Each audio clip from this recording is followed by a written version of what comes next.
नमस्कार दर्शक बंधु स्वागत आपको प्रधान न्यूज ओडिशार गोटे खेल खबर को। तेबे भारत ऑस्ट्रेलिया मध्य ओडीआई सीरीज सरीगला। तीनोटी मैच रु ऑस्ट्रेलिया 2टी जीतीगला एवं भारत गोटे मात्र जीति पारला। सीरीज मध्य से जीतीगला किंतु आमर भारतर रोहित शर्मा एवं विराट कोहली यह कमब्याक सुजोग आनीला जहाँ फल कि से कमब्याक करथिले किंतु या पर एही सीरीज रो हार रो बदला नेबाकू चाहिबो सूर्य बाहिनी। भारत ऑस्ट्रेलिया मध्य टी20 मैच आरंभ हेबो। तेबे टी20 मैच को लेकिन कौन रही शेड्यूल केउठी खेला जीवो एवं केबे आरंभ हेबो से सब तथ्य उपर एही वीडियोटी आपण निश्चित भाव वीडियो शेष जाए देखंतु एवं चैनल को प्रथम थरी आसथिले ओडिसा देश विदेश विभिन्न खबर पाई एवं खेल खबर पाई मध्य एही चैनल को सब्सक्राइब कर दियंतु।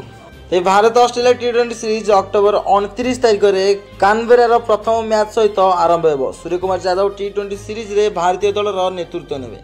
किछि खेलाड़ी ओडीआई सीरीज पर ही टी20 दल रे जोग देबे। टी20 सीरीज आरंभ होगा पूर्व बाकी खेलाड़ी मैंने ऑस्ट्रेलिया राजधानी कानबेरा रे पहुंची सारी। तेज टी20 सीरीज में भारतीय दल आप जानी रखु। सूर्य कुमार यादव अधिनायक, शुभमन गिल उप अधिनायक, अभिषेक शर्मा, तिलक वर्मा, नीतीश कुमार रेड्डी, शिवम दुबे, अक्षर पटेल, जितेश शर्मा विकेट कीपर जी अच्छा, वरुण चक्रवर्ती, जसप्रीत बुमराह, अर्शदीप सिंह, कुलदीप यादव, हर्षित राणा, संजू सैमसन विकेट कीपर, रिंकू सिंह और वाशिंगटन सुंदर। तेज टी20 मैच केबे एवं केउठी खेला जीवो। भारत और ऑस्ट्रेलिया मध्य टी20 सीरीज 29 अक्टोबर में आरंभ हो।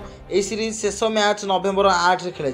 प्रथम मैच अक्टोबर 29, द्वितीय मैच 31 तारिख मेलबोर्न, तृतीय मैच नवेम्बर 2 होबार्ट, चतुर्थ मैच नवेम्बर 6 गोल्ड कोस्ट, पंचम मैच नवेम्बर 8 ब्रिस्बेन। तेज ऑस्ट्रेलिया गस्त रोहित शर्मा स्थान में शुभमन गिल को भारत ओडीआई दल अधिनायक नियुक्त कर भारत और ऑस्ट्रेलिया मध्य 3 मैच सीरीज तीनोटी जाक मैच सरी एवं टीम इंडिया 2टी परास्त होगा गोटे विजय हासिल कर। ऑस्ट्रेलिया सीरीज को जीति नहीं भारतीय दल मत चाहिए टी20 सीरीज को से जीतु एवं से ओडीआई सीरीज हार बदला नहीं। किंतु आम देखा अन्य न्यूज अपडेट सहित। रोज नमस्कार, जय जगन्नाथ, जय हिंद।